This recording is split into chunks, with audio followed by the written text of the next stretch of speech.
Sinepju graudiņš, vārds katrai dienai. Ieraugi tuvākā vajadzības. Šodienas rakstu vieta. Neraudzīdamies katrs uz savām, bet arī uz citu vajadzībām. Filipiešiem 2. nodaļa, 4. pants. Šodienas pārdomas.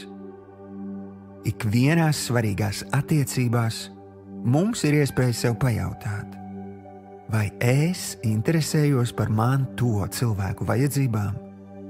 Cilvēkiem ir dažādi veidi, kā tie izpauž un saņem mīlestību. Mums visiem ir vajadzības un dažādi veidi, kā šīs vajadzības vislabāk apmierināt. Šīs atšķirības ir daļa no tā, kas padara mūsu attiecības aizraujošas un piepildītas.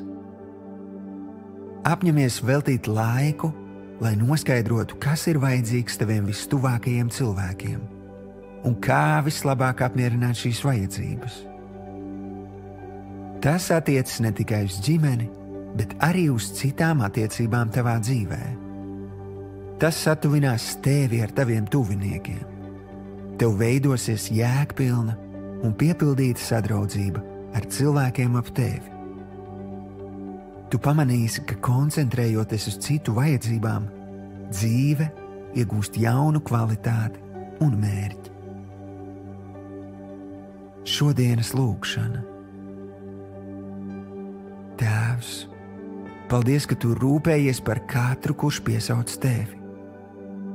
Tu mūs tik ļoti mīli, ka dod mums visu vajadzīgo. Kungs, palīdz man redzēt cilvēkus ar tavām acīm. Māci man ieraudzīt un piepildīt man tuvo cilvēku vajadzības. Paldies par katru, ko tu esi ielicis manā dzīvē. Jēzus vārdā. Āmen.